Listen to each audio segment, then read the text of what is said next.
আসসালামু আলাইকুম। আপনি যদি একটি ব্যাংকে অ্যাকাউন্ট খুলেন বা অ্যাকাউন্ট ব্যবহার করেন, তাহলে ওই ব্যাংক কিন্তু আপনার থেকে প্রতি বছর কিছু টাকা চার্জ হিসেবে কেটে নিবে। তো এই বিষয়টি কিন্তু আমরা অনেকেই জানি না। বিশেষ করে আমরা যারা নতুন ব্যাংকে অ্যাকাউন্ট খুলি বা জীবনে প্রথমবার ব্যাংকে অ্যাকাউন্ট খুলি, আমরা কিন্তু এই চার্জের বিষয়টা কিন্তু জানি না। যার ফলে ব্যাংক যখন আমাদের কাছ থেকে তার সময় মতো ওই টাকাগুলো চার্জ হিসেবে কেটে নেয়, তখন কিন্তু আসলে আমরা ওই ব্যাংকে গালমন্দ করি। আজকের ভিডিওতে মূলত আপনাদেরকে জানিয়ে দিব যে আপনি যদি একটি ব্যাংকে অ্যাকাউন্ট খুলেন বা যদি একটি অ্যাকাউন্ট পরিচালনা করেন, অথবা আপনার যদি আগে থেকেই একটি অ্যাকাউন্ট থাকে, সেক্ষেত্রে ব্যাংক আপনার থেকে কত টাকা চার্জ করতে পারে বা কোন কোন পারপাসে মূলত ব্যাংকগুলো চার্জ করে থাকে, এই বিষয়টি আপনার সাথে আজকের ভিডিওতে আলোচনা করব।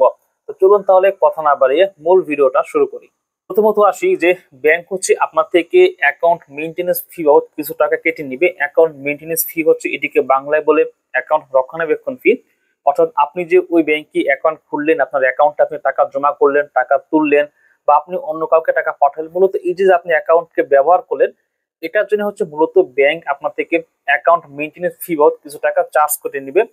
এই চার্জটি হচ্ছে বছরে দুইবার কাটে, একটি হচ্ছে জুন মাসের শেষে এবং একটি হচ্ছে ডিসেম্বর মাসের শেষে। আমি স্ক্রিনে একটি ছবি দিয়ে দিয়েছি। মূলত এই স্ল্যাবের উপর ভিত্তি করে কিন্তু হচ্ছে আপনার অ্যাকাউন্ট থেকে অ্যাকাউন্ট মেইনটেনেন্স ফি কাটা হবে। অ্যাকাউন্ট মেইনটেনেন্স ফি এর ক্ষেত্রে কিন্তু কিছু কথা রয়েছে। সেটি হলো যে প্রতিটি ব্যাংকেরই কিন্তু কিছু স্পেশাল ক্যাটাগরির অ্যাকাউন্ট রয়েছে, যে অ্যাকাউন্ট গুলো থেকে কিন্তু অনেক সময় অ্যাকাউন্ট মেইনটেনেন্স ফি কাটে না। বিশেষ করে যেমন হচ্ছে আইএফআইসি ব্যাংকের যে সহজ অ্যাকাউন্ট রয়েছে, এই সহজ অ্যাকাউন্টে কিন্তু কোনো অ্যাকাউন্ট মেইনটেনেন্স ফি নাই। এরপর হচ্ছে ডাচ বাংলা ব্যাংকের যে এজেন্ট ব্যাংকিং রয়েছে, সেখানে কিন্তু কোনো অ্যাকাউন্ট মেইনটেনেন্স ফি কাটে না। এছাড়াও আপনারা জানেন যে স্টুডেন্ট অ্যাকাউন্ট রয়েছে, এইসব অ্যাকাউন্টে কিন্তু অ্যাকাউন্ট মেইনটেনেন্স ফি কাটা না। অর্থাৎ কিছু কিছু ব্যাংকের বা যতগুলো ব্যাংক রয়েছে, প্রতিটি ব্যাংকেরই কিন্তু কিছু স্পেশাল ক্যাটাগরির অ্যাকাউন্ট রয়েছে, যে অ্যাকাউন্ট গুলো থেকে কিন্তু এই অ্যাকাউন্ট মেইনটেনেন্স ফি কাটে না। এর বাইরে অন্য যে কোনো টাইপের যত অ্যাকাউন্ট রয়েছে, প্রতিটি অ্যাকাউন্ট থেকে কিন্তু এই অ্যাকাউন্ট মেইনটেনেন্স ফি কাটা হয়। এরপর ব্যাংক আপনার থেকে যে চার্জটি কেটে নেবে, সেটি হচ্ছে এসএমএস অ্যালার্ট ফি।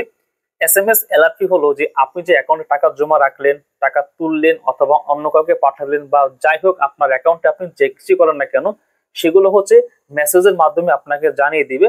মূলত এটিকে বলা হচ্ছে এসএমএস অ্যালার্ট ফি। এই এসএমএস অ্যালার্ট ফি বাবদ কিন্তু হচ্ছে বাংলাদেশে যতগুলো ব্যাংক রয়েছে, প্রতিটি ব্যাংকে কিন্তু কম বেশি চার্জ করে থাকে। এখানে এসএমএস অ্যালার্ট ফির ক্ষেত্রে কিন্তু কিছুটা ভিন্নতা রয়েছে। ব্যাংকগুলোর কিছু কিছু স্পেশাল ক্যাটাগরির অ্যাকাউন্ট রয়েছে, যে অ্যাকাউন্টগুলোতে কিন্তু এসএমএস অ্যালার্ট ফি কাটে না।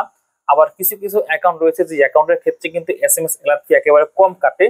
যেমন হচ্ছে আপনি যদি স্টুডেন্ট অ্যাকাউন্ট যেগুলো রয়েছে, সেই অ্যাকাউন্টের ক্ষেত্রে কিন্তু কোনো এসএমএস অ্যালার্ট ফি নাই। এরপর হচ্ছে ডাচ বাংলা ব্যাংকের যে এজেন্ট ব্যাংকিং অ্যাকাউন্ট রয়েছে, সেখানে কিন্তু কোনো এসএমএস অ্যালার্ট ফি নাই।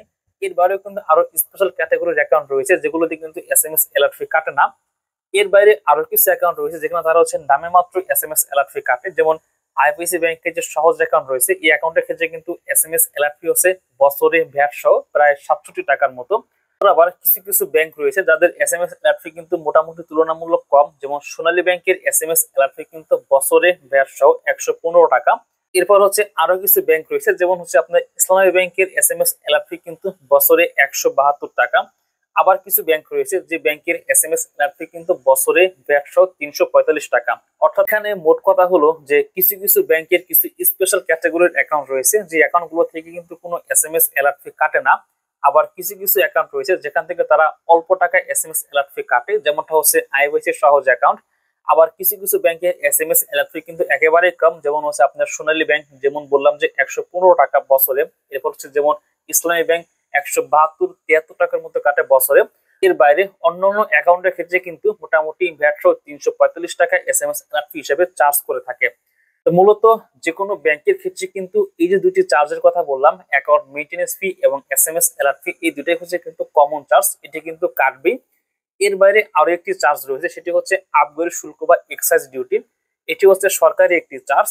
এই চার্জটি কিন্তু প্রতি বছর আপনার অ্যাকাউন্ট থেকে কেটে নিবে। অর্থাৎ প্রতি বছর ডিসেম্বর মাসে হচ্ছে আপনার অ্যাকাউন্ট থেকে এই আবগারি শুল্কটি কেটে নিবে।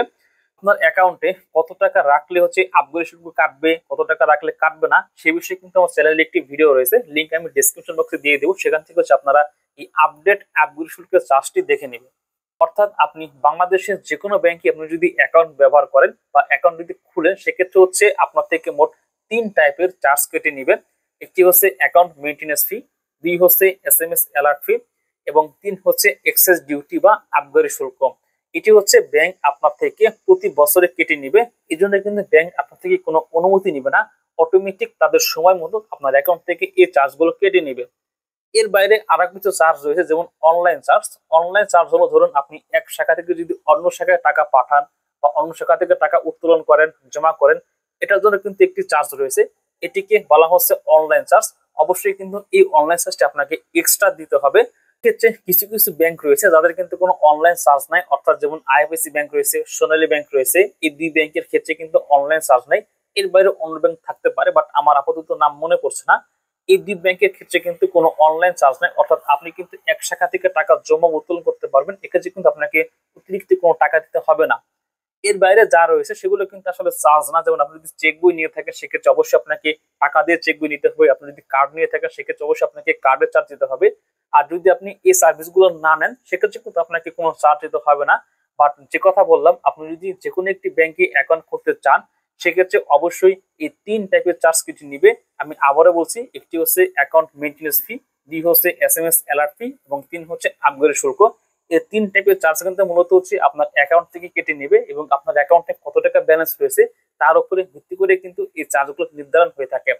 এই ছিল হচ্ছে ব্যাংকের চার্জ সমূহ। অর্থাৎ যারা হচ্ছে নতুন করে ব্যাংকে অ্যাকাউন্ট খুলবেন বা জীবনের প্রথম ব্যাংকে অ্যাকাউন্ট খুলবেন তারা কিন্তু এই বিষয়গুলো অবশ্যই মাথায় রাখবেন এবং মাথায় রেখে কিন্তু হচ্ছে আপনি কোন ব্যাংকে অ্যাকাউন্ট খুলবেন সেটি কিন্তু আপনি নির্ধারণ করবেন।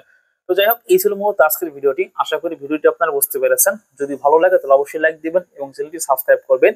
এর বাইরে যদি আপনাদের কোনো কিছু জানার থাকে, যদি কোনো জিজ্ঞাসা থাকে সেক্ষেত্রে অবশ্যই কিন্তু আপনারা কমেন্ট সেকশনে জানাবেন, আমি আপনাদেরকে সেই প্রশ্নের উত্তর দেওয়ার চেষ্টা করবো।